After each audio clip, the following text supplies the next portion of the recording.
Hey everybody, it's your old pal Chuck, and I'm back with another review. And today we're taking a look at from the Transformers Studio Series. This is Studio Series Jazz from the original Transformers film. This review is going to be a little bit different.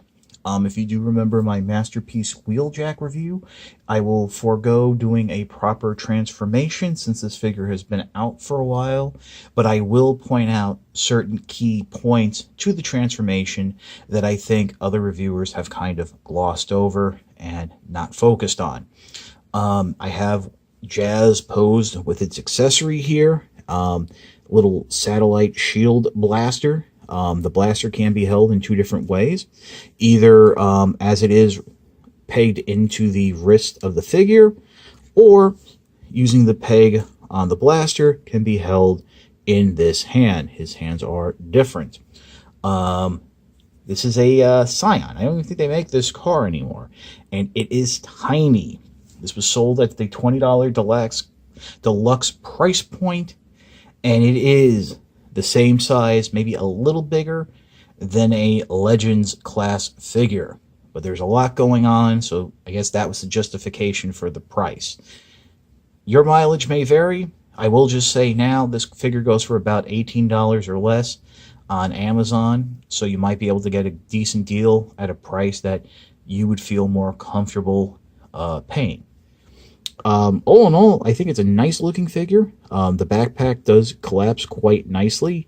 I never saw the original film. Well, that's not true. I got up to the part where Blackout was attacking the military installation, and it was so painfully obvious that you had the actors running from a giant fan. I had to turn it off. I am not a fan of the Transformer films, but I try. So, we'll get into the steps of the transformation I think are important, and then I'll give you a look at the car mode. Okay, so the first step actually comes close to the beginning of the transformation, and it has to do with detaching the chest from the waist and hips of the figure. And this is something that I think Hasbro just did very poorly. And it's right here, this clip system. These clips peg into the hood of the car, the clip right around it. They are very hard to get free. You can't just pull it off because there are teeth there. And over time, I can feel them weakening those tabs and actually breaking off, which would make it very difficult for the figure to hold together. So what you kind of need to do is get your thumb and finger in there, pry one side off, and it came off a little easier just because I've been doing it, and just pull it back a little and lift up, and that will allow you to get in there and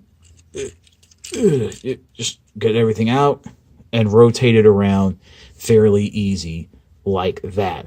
But again, much care needs to be used because over time, those clips, I really think, will break down.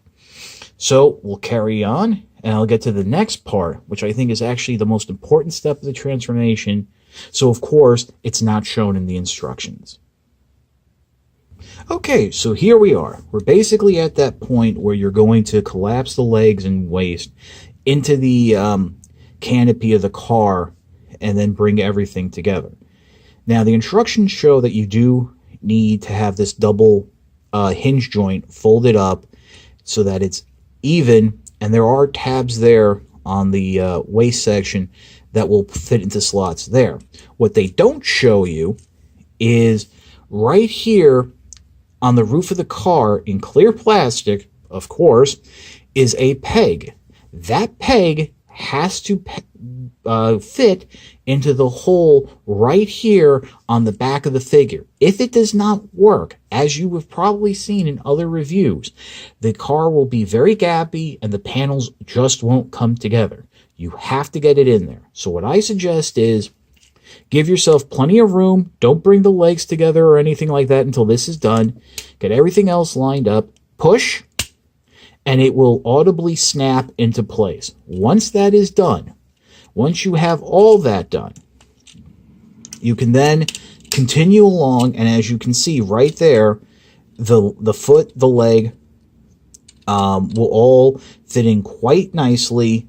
There'll be no gappiness. There'll be some gappiness because, a Transformer, but it looks a lot better than if you don't have that pegged in properly. You'll think it's fine because everything else will come together, but if you don't have that pegged in, it's not transformed properly. So we'll pause, then we'll come back and finish looking at car mode. Okay, and here we are in car mode, and as you can see, as I mentioned, everything has lined up fairly well. There is some gaps, just due to the nature of the transformation and how things come together, but you can compare this to other reviews and pictures. It does, getting that peg in does make a difference.